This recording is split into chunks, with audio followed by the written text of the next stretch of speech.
El sol de California caía como un martillo sobre el asfalto del puerto de entrada de San Isidro, el cruce fronterizo más transitado del mundo. Para el oficial Carlos Ramírez, era otro martes de rutina.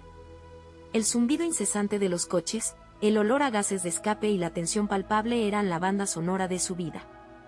Llevaba 8 años en la patrulla fronteriza y creía haberlo visto todo. Pero estaba equivocado. Fue entonces cuando la vio. Una camioneta Ford de los años 80, con la pintura carcomida por el óxido y el sol, avanzaba lentamente en la fila. Al volante, un anciano de rostro surcado por arrugas profundas, sus manos nudosas aferradas al volante como si fuera un salvavidas. No encajaba en el perfil de un contrabandista, pero algo en su mirada, una mezcla de desesperación y una determinación inquebrantable, alertó los instintos de Carlos. Carlos se acercó, ajustando su chaleco y asegurándose de que su cámara corporal estuviera grabando, un procedimiento estándar que ese día resultaría crucial. «Buenas tardes, señor». «¿Ciudadanía?», preguntó en un tono neutral. «Americano», respondió el hombre, su voz era un susurro ronco. Se llamaba Miguel. «Propósito de su visita a México y que trae de vuelta», continuó Carlos, examinando el interior del vehículo. Estaba limpio, casi vacío, a excepción de una lona vieja que cubría algo voluminoso en la caja trasera. «Fui a visitar a la familia. Y traigo un regalo para mi nieta», dijo Miguel, y por primera vez, sus ojos se llenaron de una profunda tristeza. «Está enferma». La historia era común, pero la emoción del anciano era demasiado cruda. La intuición, esa voz que salva vidas en la frontera, le gritó a Carlos. «Señor, voy a tener que pedirle que se estacione en la zona de inspección secundaria». Miguel no protestó. Solo asintió lentamente, mientras una solitaria lágrima rodaba por su mejilla.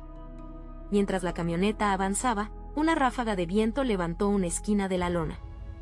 Carlos vio por un instante docenas de coloridos molinillos de viento girando frenéticamente y la madera tallada de lo que parecía ser un columpio infantil. No era contrabando. Era algo mucho más extraño. En el área de inspección secundaria, el calor del asfalto parecía subir y pegarse a la piel. El aire era denso con la tensión de los motores y las miradas desconfiadas. Carlos guió a Miguel hacia un lado mientras otro oficial, Davis, un hombre más joven y de expresión cínica, comenzaba a revisar la camioneta. «Señor, necesito que me explique la carga», dijo Carlos, manteniendo su tono profesional, aunque la imagen de los molinillos de viento no encajaba con ningún tipo de contrabando que conociera. Miguel, con las manos temblorosas, sacó una cartera gastada de su bolsillo trasero.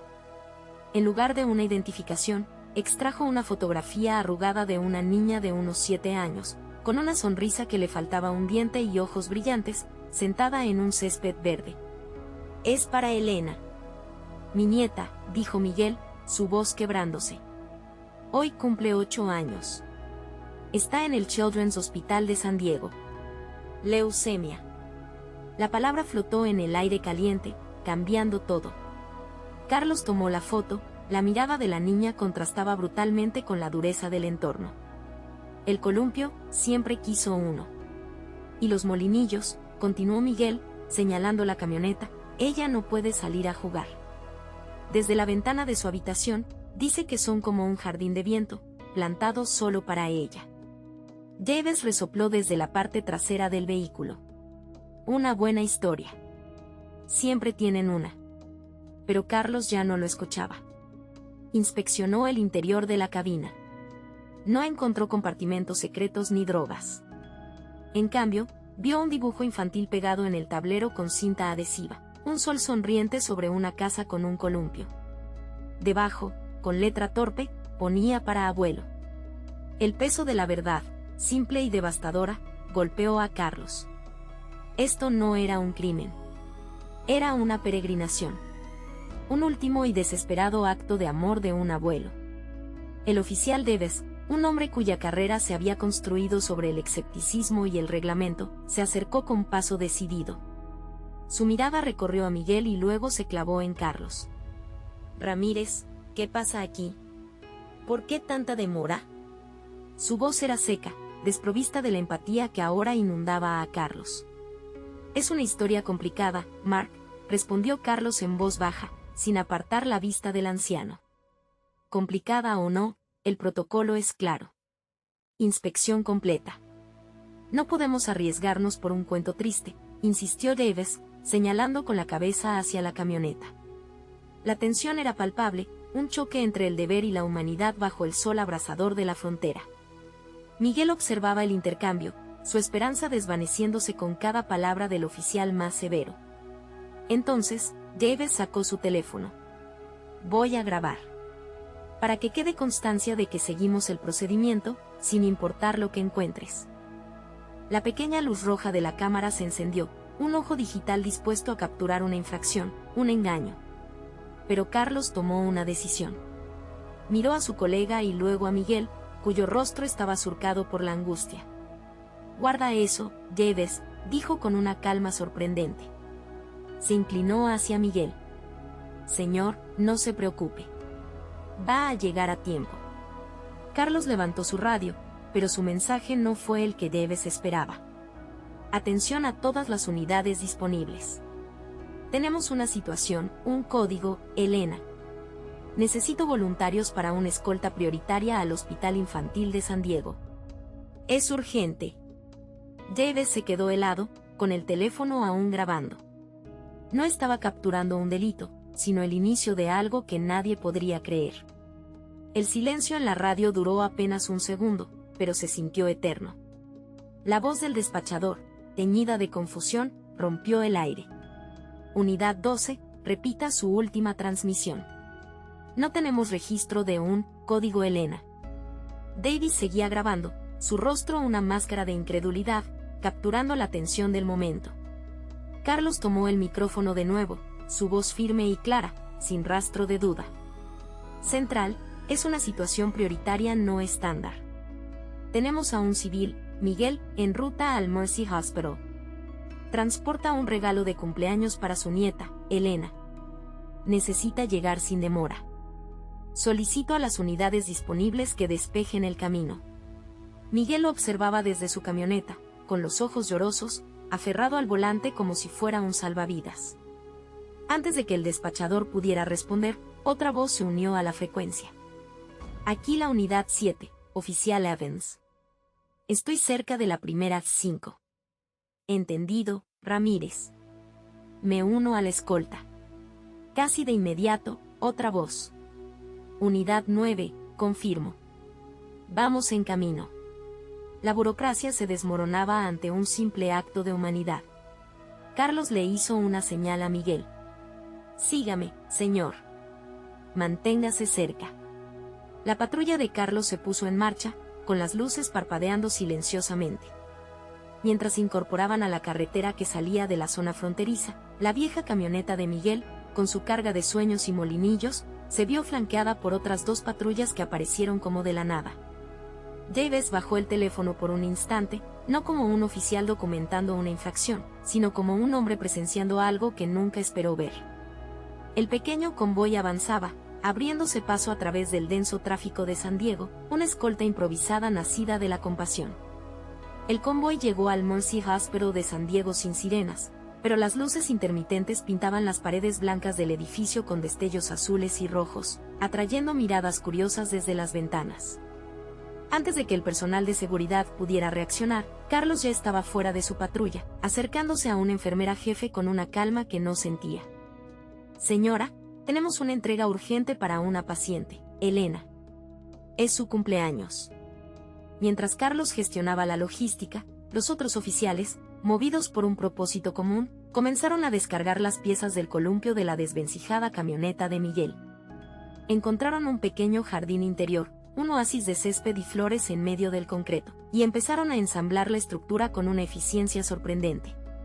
Miguel, con los ojos llenos de lágrimas, corrió hacia la entrada, buscando desesperadamente el rostro de su nieta. Desde una ventana del tercer piso, una enfermera joven señaló hacia abajo. Elena, pálida y frágil, pegó su carita al cristal. Su boca se abrió en un gesto de asombro puro al ver a su abuelo y el increíble espectáculo de policías construyendo su sueño en el jardín. Pocos minutos después, con el columpio firmemente montado y los molinillos girando alegremente en la brisa costera, ayudaron a Miguel a llevar a Elena al jardín. Con una delicadeza infinita, Carlos la levantó y la colocó en el asiento. Por un instante, el hospital, la enfermedad y el miedo desaparecieron. Solo era una niña en su columpio. Jeeves, que había grabado todo, bajó el teléfono con la mano temblorosa. La pantalla se iluminó con un nuevo mensaje de un chat grupal de la patrulla fronteriza. Era un colega, Jeeves. ¿Qué demonios es este video que acabas de enviar? El acto de compasión ya tenía testigos. El sol de la mañana siguiente parecía pesar más sobre los hombros de Carlos. Su teléfono no había dejado de vibrar con notificaciones desde que el video de Jeeves se había vuelto viral en los círculos internos del CBP. La alegría de haber ayudado a Elena se veía empañada por una creciente ansiedad. A las 9 en punto, llegó la llamada inevitable: Ramírez, a la oficina de la capitana Rostova. Ahora. La oficina de la capitana era un espacio funcional y sin adornos, un reflejo de su personalidad. Eva Rostova, una mujer con 20 años de servicio y una mirada que podía desarmar a cualquiera, lo esperaba sentada detrás de su escritorio. A su lado, para sorpresa de Carlos, estaba Jeeves. En el monitor, una imagen congelada mostraba a Elena en el columpio, sonriendo. Oficial Ramírez, comenzó Rostova, su voz tranquila pero cortante. He leído los informes. He visto el video. Ha violado al menos una docena de protocolos. Abandono de puesto, uso no autorizado de canales de comunicación, creación de una escolta sin justificación de seguridad. ¿Quiere añadir algo antes de que proceda con la recomendación disciplinaria? Carlos tragó saliva, manteniendo la mirada firme. No, señora. No voy a justificar la ruptura del protocolo. Solo puedo explicar por qué lo hice. Vi la oportunidad de cumplir el último deseo de una niña. Tomé una decisión humana en una situación que no estaba en el manual. Rostova se giró hacia Jeeves. Oficial Jeeves, usted grabó el incidente. ¿Su evaluación? Davis se aclaró la garganta. Capitana, inicialmente, mi intención era documentar una mala praxis. Pero lo que vi fue un acto de compasión que nos recordó a todos por qué hacemos este trabajo. Técnicamente, el oficial Ramírez cometió una falta grave. Humanamente, hizo lo único que se podía hacer. Hubo un largo silencio. Rostova apagó el monitor, sumiendo la habitación en una penumbra seria. La compasión no nos exime de las reglas, dijo finalmente, mirando fijamente a Carlos. Y las reglas tienen consecuencias. El silencio en la oficina de la capitana Rostova era denso, cargado con el peso de la carrera de Carlos. Él se preparó para la reprimenda, la suspensión, el fin de todo. Rostova miró la pantalla donde el video de Jeeves se había detenido en la sonrisa de Elena, luego fijó su mirada en Carlos. Oficial Ramírez, comenzó, su voz firme pero desprovista de la dureza que él esperaba. Usted ignoró una docena de regulaciones. Creó un riesgo de seguridad y una pesadilla logística. Hizo una pausa, dejando que las palabras calaran. También le recordó a todo este departamento por qué elegimos este trabajo. No somos máquinas. Somos guardianes de una línea, pero también de la humanidad que la cruza. Sorprendentemente, una leve sonrisa curvó sus labios. No habrá una acción disciplinaria formal, anunció, para asombro de Carlos y Jeeves. Al contrario. Su iniciativa ha abierto un debate necesario. Implementaremos un nuevo protocolo discrecional para casos humanitarios excepcionales. Un marco para que los oficiales puedan actuar con compasión. Internamente, lo llamaremos Código Elena. Los despidió con un gesto. Afuera, el aire de San Diego se sintió más ligero. Jeeves le dio una palmada en el hombro a Carlos. Hiciste lo correcto, hombre. La grabación que pudo haberlo destruido se había convertido en un catalizador para el cambio.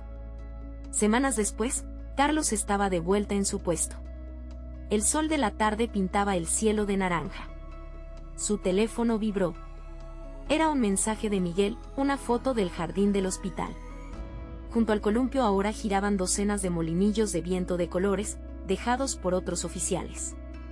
Elena había fallecido pacíficamente una semana después, pero el legado de su último cumpleaños estaba vivo, girando con la brisa, un recordatorio de que un acto de bondad, aunque rompiera las reglas, podía ser lo más correcto del mundo.